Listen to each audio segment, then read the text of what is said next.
Okay, so last class we talked about schedules of reinforcement. Okay, how we give the pattern in which we give reinforcement. We can give it continuously, which means you get the reward every single time you display the target behavior, or we can give it intermittently, or what is called partial reinforcement, which is where you only get it some of the time.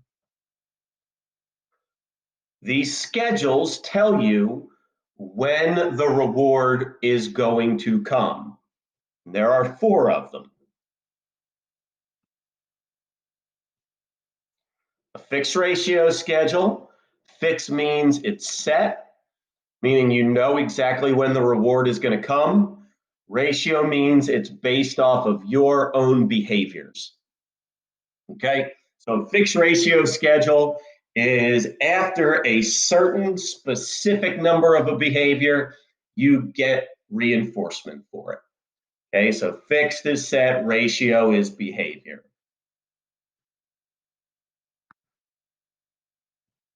Variable ratio schedules, again, based off of behavior, but it's variable, so the reward comes at an unpredictable or at an average amount of times displaying the behavior. So the person does not know exactly when the reward is going to come, which makes them continue displaying the behavior. This is the one that is the most resistant to extinction. Okay, and if you have questions, stop me, guys. And let me put up the chat. There we go.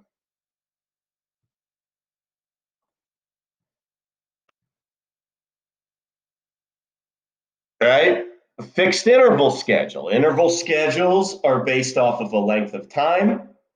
Fixed means it's set. So in this one, the reward comes after a set length of time. So you get a reward for every 5 minutes you sit still.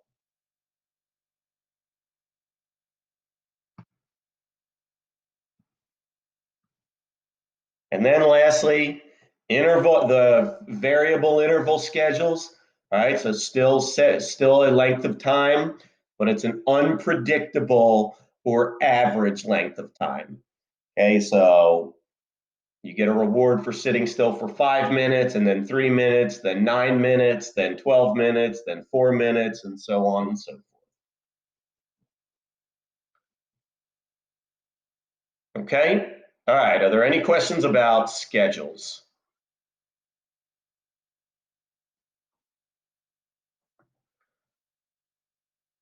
Okay, so now we got to finish up with reinforcement. There are, for variable interval, you know the reward is coming. You just don't know when. Yes. But it's not actually based off of your own behavior. It's based off just a certain length of time. So actually the example I gave you wouldn't be great, but like waiting for a text is variable interval. All right, you check your phone every couple of minutes just to see if you have a notification, but you don't necessarily know when when a notification is coming. All right, so there are different types of reinforcers, and some are better than others. Primary reinforcers are things that are just in themselves rewarding. They are reinforcers that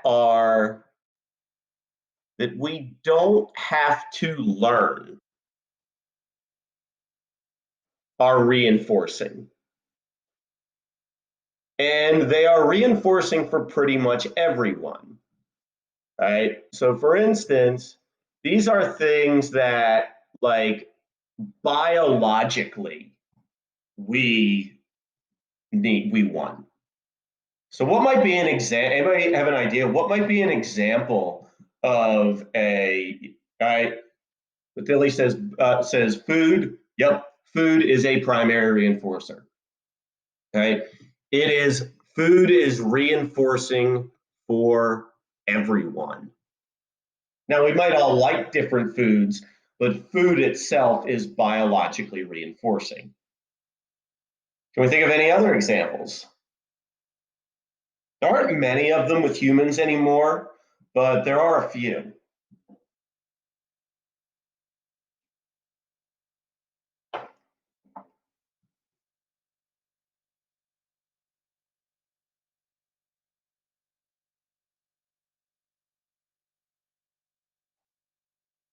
Okay, food, water. Yep.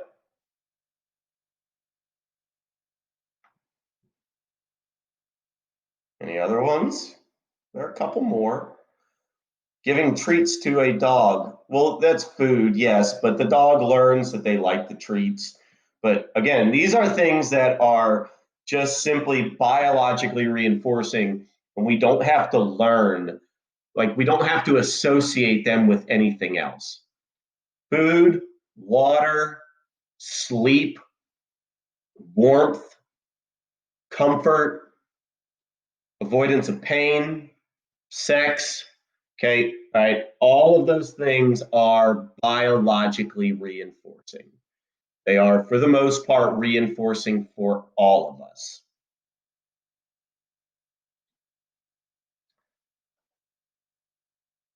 The other type of reinforcer is a reinforcer that is learned. And these ones are different for everyone because everyone has different preferences. Okay? These are things that we have learned are rewarding. So, for instance, the most obvious one of these is money. Right? We don't come out of the womb understanding that money has value, right? But we learn relatively quickly that with money, that we need to have money, and that money, a lot of times, these secondary or conditioned reinforcers can help us get these that can help us get the primary ones. So to get food, you need money. To have water in your house, you need money. To have heat, you need money. Okay.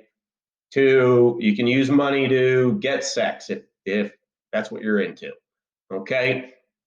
Money is, we've learned that money is associated, is a reinforcer for all of these different things. But this can be different for everyone. You know, some of you, like, in terms of reinforcers for me, like, it's nice making money, but it's actually more reinforcing for me to have a job that I enjoy doing, that I don't necessarily make a ton of money doing. I would rather have a job that I enjoy doing than a job that I hate, but I make a ton of money. All right. So the enjoyment of a job is something that I have learned I value more than being rich. Okay. Anybody think of any other examples of a secondary reinforcer?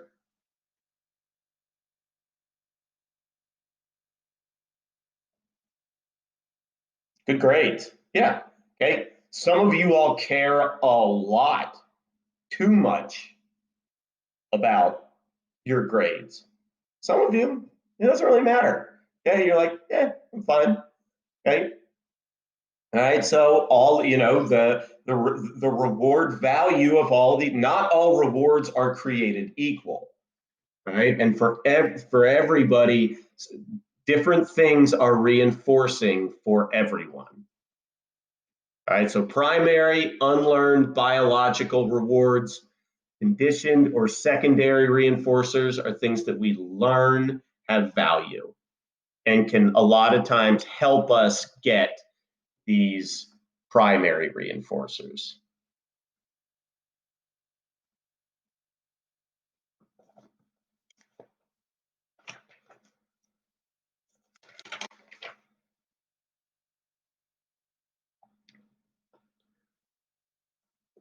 We can also there are different ways in which we can give rewards. The way for If we want to teach a little kid something or a dog something, right? we can use what is called immediate reinforcement or immediate gratification. Immediate reinforcement is where you get gratification from something, you get a reward immediately after doing something. Okay? Or you choose the short-term option that's going to be better in the short term than the long-term option that could actually be more helpful in the long term. So, for instance, an example of immediate reinforcement is you score a goal in a game and you get high fives from everyone. Okay. But it could also be like if you're in college, and a lot of you all are going to run into this conundrum. Let's say it's a Thursday night and you have a test the next day, and you know that you really need to study, but all of your friends are going out to the bar. All right. Which one are you going to choose? Are you going to choose the immediate gratification of just saying screw it to the test and going out to the bar and having fun with your friends? Or are you going to choose the sort of delayed gratification of staying in the library and studying, not having as much fun, but getting a good grade on the test the next day? And, all of us would be different there. Okay. So, or like, how often do you're lying in bed and it's like 12:30 and you're like, I really know I should go to bed because I'm going to be tired tomorrow, but I also really want to watch another episode of whatever TV show it is you're watching. That ever happened to anybody? Yeah. And if you choose the TV show over getting sleep, that's choosing immediate reinforcement or immediate gratification over over the delayed gratification of getting more sleep, right? Because future you will deal with being tired, right? Present you wants to watch the TV show. So immediate reinforcement can be good for changing behavior. The problem is immediate reinforcement sometimes has consequences going into the future. Okay, if you're getting hot and heavy with somebody and have unprotected sex, okay, that's immediate gratification right then. But then 2 weeks later you find out you have an STD. All right, then there's the long term consequence there. So we can see how that immediate gratification can sometimes have long term consequences. But it's not always bad. It's good to get immediate gratification or immediate reinforcement. Delayed reinforcement is when we do something knowing that we will get a reward for it in the future, but it might not be right then. Staying in and studying versus going out with your friends, that is delayed reinforcement. Um, getting a paycheck at the end of the month is delayed reinforcement. What they have found with the ability to delay reinforcement is it correlates with being with responsibility going into your teens and your adulthood. They can start seeing this ability to delay gratification at about preschool age.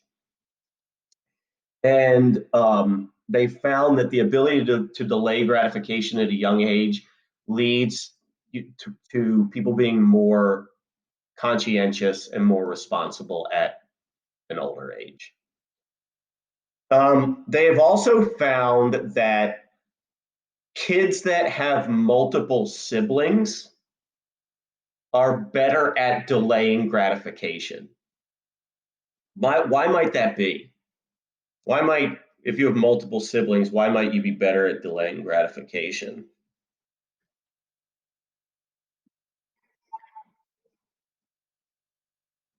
Yeah. When you have multiple siblings, you got to wait for stuff. Okay. It's not like you're an only child and you can just get whatever you want right then. Okay. Especially if you're like a middle child, the child that like always gets like forgotten in a family. Okay. And so Darcy, are you a middle child? Oh, really? Yeah. Well, the whole like somebody brought up like the birth order thing last class, and there's a little bit of truth to that, but there's nothing science. Huh? So you don't agree with it? Yeah, there's the birth order thing is not scientific at all. It's kind of fun to talk about, and there's so like I can see like there's certain I'm the oldest, and I can see like certain personality traits that they say are the oldest child ones, but it's not perfect or even very accurate. Okay. All right. So, are there any questions about immediate versus delayed reinforcement? Pretty straightforward. Okay. Last thing with operant conditioning. We've talked about reinforcement, which is something that increases the behavior. Now we got to talk about punishment. Okay. Punishment is something, is a consequence to a behavior that is meant to decrease the target behavior. Okay. Meant to decrease the behavior by getting something unpleasant, having something unpleasant happen to you. So before we get into this, I always like to hear, do any of your all's parents are any of your all's parents like really good at like really creative punishments for bad behavior? And I'm not talking about like they just like slap you, like doing things that are like really creative.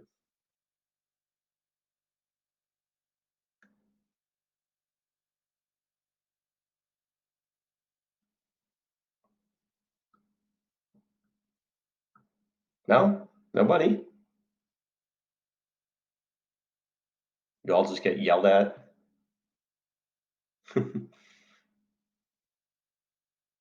Okay. All right. Well, that's no fun. All right. So, two types of punishment. Positive. So, and these follow the same pattern as reinforcement with positive and negative. Positive punishment is when, as a consequence of a behavior, as we know, positive doesn't mean good. It's not good punishment. Positive punishment is when we get a negative outcome. We get the addition of something unpleasant following a behavior. Okay, so you behave in a certain way and then you get something unpleasant out of it. It's the addition of something bad, such as getting slapped. You talk back, you get slapped. Okay, that's positive punishment because you're getting something bad. Or you're late for class and you get ASD. Okay, you're having to stay after school, right, which is not fun. So positive punishment. Can we think of any other good examples of positive punishment? All right, if you have to do more chores when you get in trouble, yep, that's positive punishment.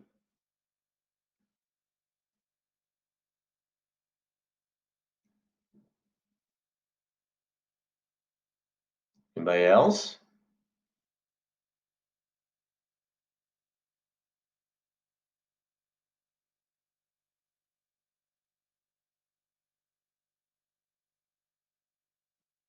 No.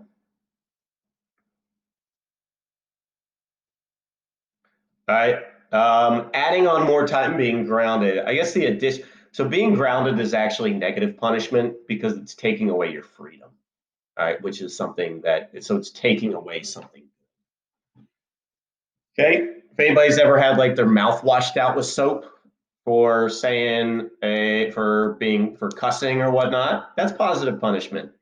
Dominique, you have, okay, all right, when they make you study more, when you get a bad grade, yeah, okay, yep. Yeah, so that's because it's the addition. So soap is unpleasant, all right, so you don't want it in your mouth. Right? Negative punishment is where following a behavior, instead of adding something bad like getting slapped, right? You actually you have something that you like taken away from you. Okay? Such as, if you talk back and then you have your phone taken. Okay, or if your parents find something that they shouldn't find on your phone and they have it taken. All right, being grounded is negative punishment. Okay, so negative punishment is when you have something that you enjoy taken away from you. They have found that negative punishment is more effective than positive punishment. Why might negative punishment be more effective than positive punishment?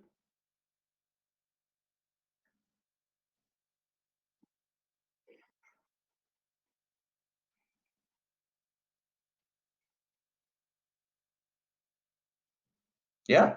Okay. If you get if you talk back and you get slapped, all right, might suck for a couple minutes, then you're like, all right, whatever. Okay. But if you talk back and they take your phone from you, that phone has a lot more value and has a lot more long-term value.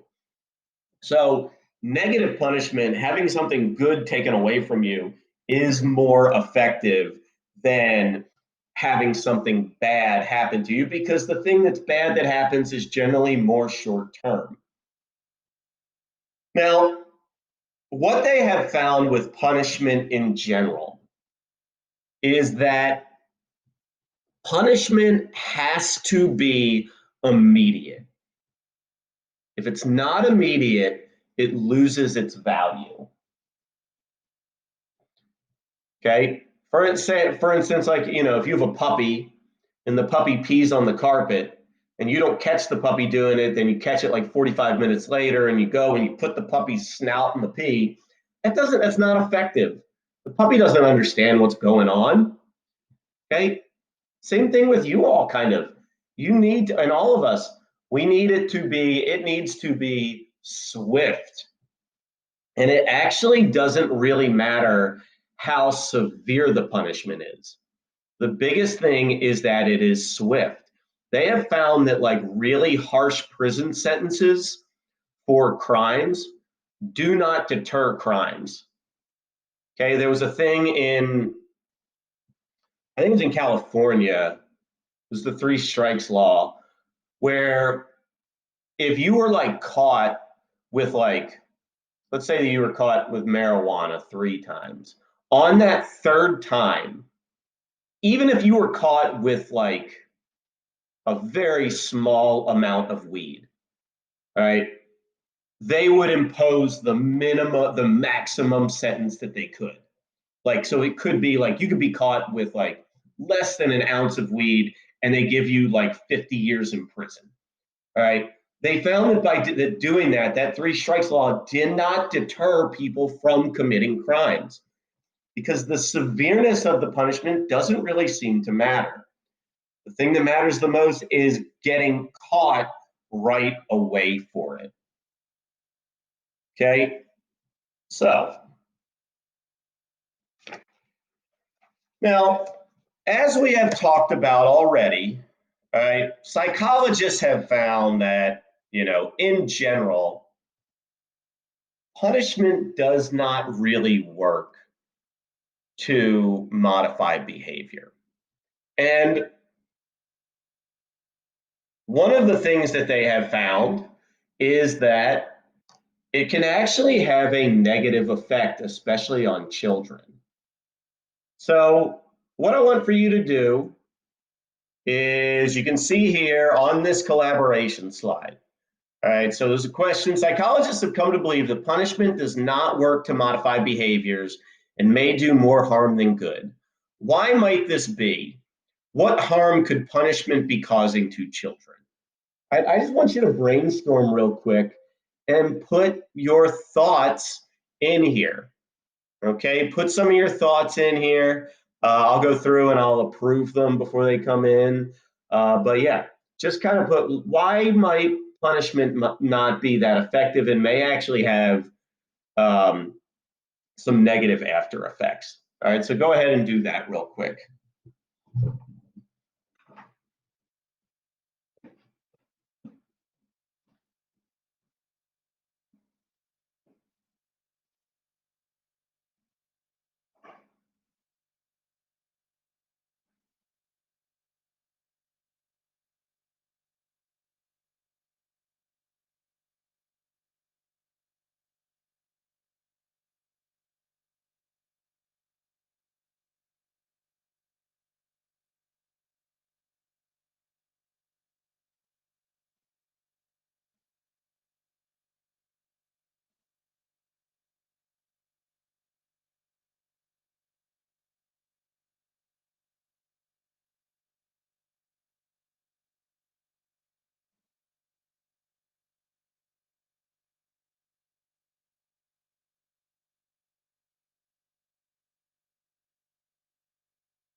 All right.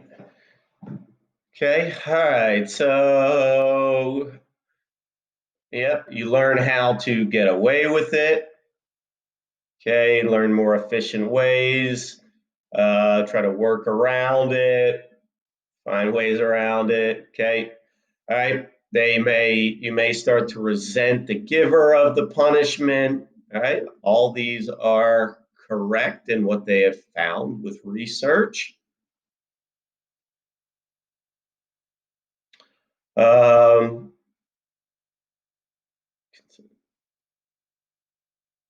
okay, doesn't prevent the behavior. Okay, may cause people to do that behavior more often. Okay, might have more to do with being polite than your morality. That's actually good. They have found that actually punishment at a young age can can have a negative effect on the development of morals. Okay, associates the negative with being caught, not the activity itself. Cause a lot of stress. Okay, all right, good. And while I'm doing this, you all can go through these too and look at some of them and look at which ones. Put little hearts next to the ones you think are really good. Okay.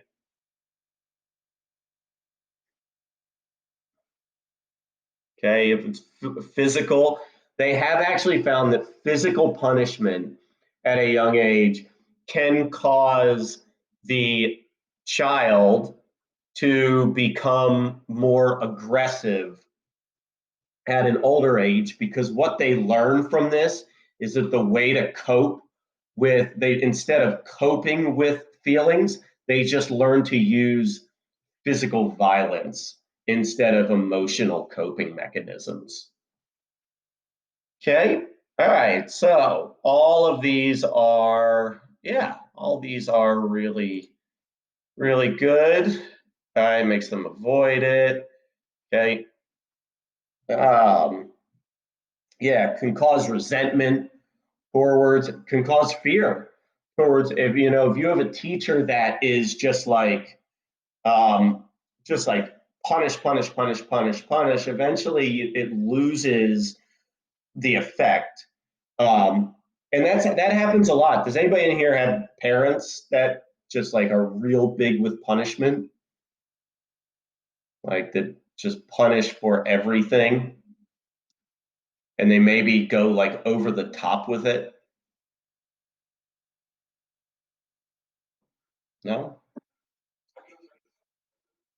Okay, yeah. Yeah, it certainly depends if it's warranted. When we talk about parenting styles, we'll talk about this more. All right, your boyfriend does. Okay, yes. Okay. Eventually, if you just get punished for everything, what happens to you? What do you end up doing? Yeah.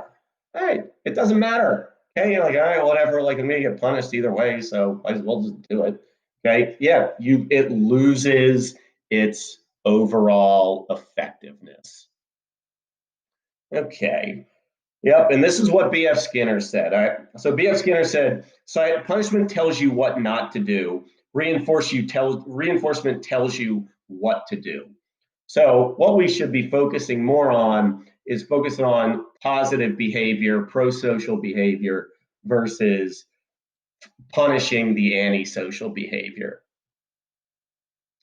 We're doing any okay. Parents don't really punish at all, and it kind of makes you feel guilty for doing anything wrong. Yeah, I think there is that aspect too of like if your parents are like very understanding, then it is kind of probably more of like a guilt trip than anything else, right? When you like do something wrong and you're like, why did I do that? Like, my parents are so understanding with stuff. Yeah. Okay. And there is the aspect, there's punishment, and then there's the like feeling guilty about it. Feeling guilty about it is not a negative thing, right? So that's like when your parents do like I'm not mad, I'm just disappointed thing.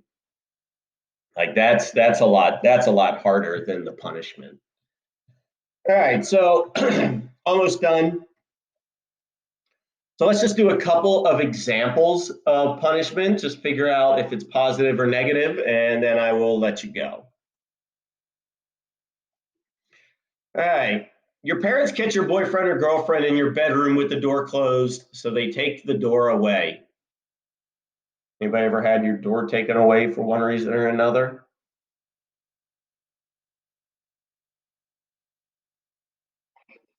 All right, Grayson, you have? All right. I usually have at least a couple people in each class who have had their door taken away before for one reason or another. Okay. All right. So what do we think? Is this positive punishment? Yeah, Grayson. Why?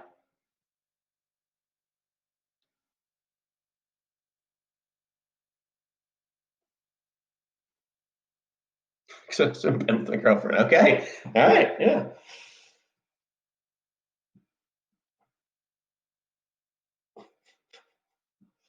Okay.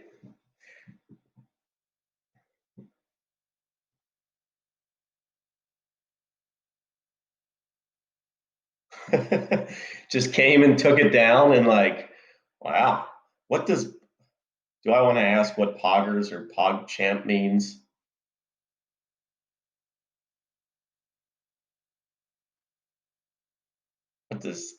What does this mean? Look it up. All right. Yeah, I guess yeah. Oh, it's from Twitch. Okay. That's why I don't know what it is. Okay. So looks like we have a lot of you all who are not participating right now. Um, it means awesome sauce. Okay. All right. Pogs were something in this. All right. Okay. So let's see. 83%, 83%, 90% say negative punishment. All right. That is correct. Why is that negative punishment? Taking away something good, taking away something you like, which is your privacy. Okay. All right. A student that will not stop talking in class is made to stand with his nose touching the wall for the rest of class, which is embarrassing.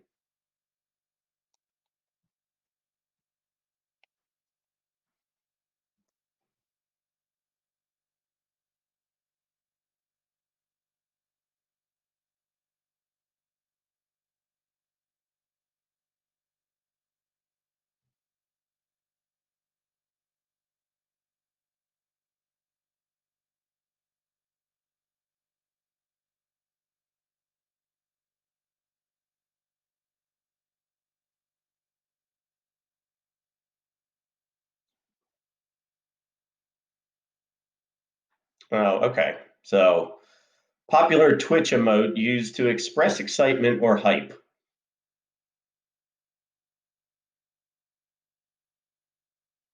Or it means play of the game. Okay, all right. Pogs were something else when I was younger. So, all right. Let's see. So, 63% say positive punishment. All right. That is correct. Why is this positive punishment and not negative punishment?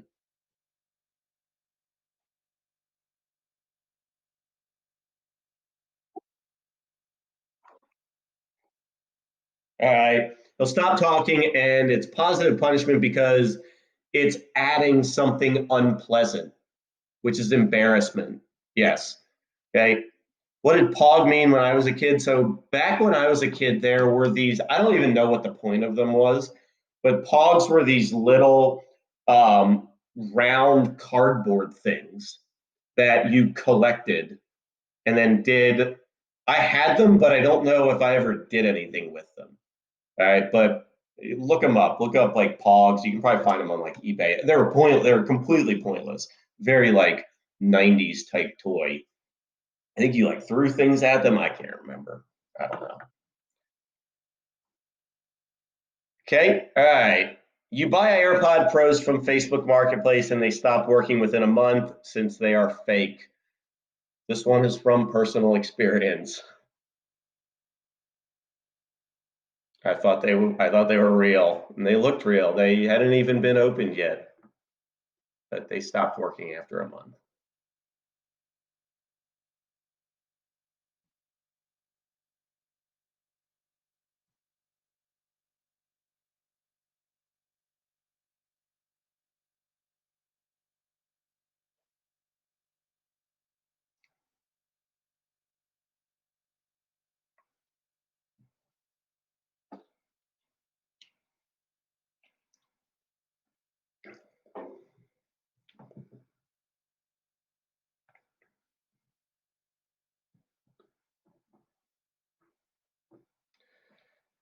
All right, so think about it. Is by me spending $150 on AirPod Pros that ended up being fake and breaking after a month of having them, all right, did I gain something bad or did I lose something good?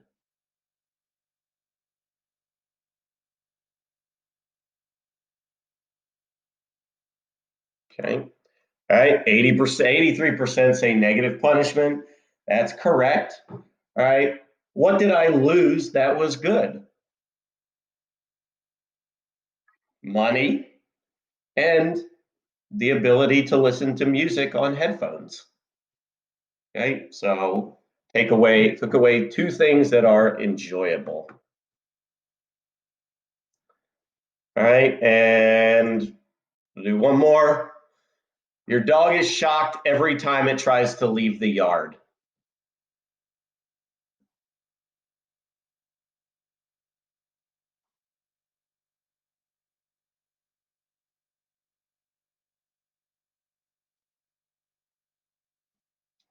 Yeah, and I'm definitely less likely to buy electronics on Facebook Marketplace again.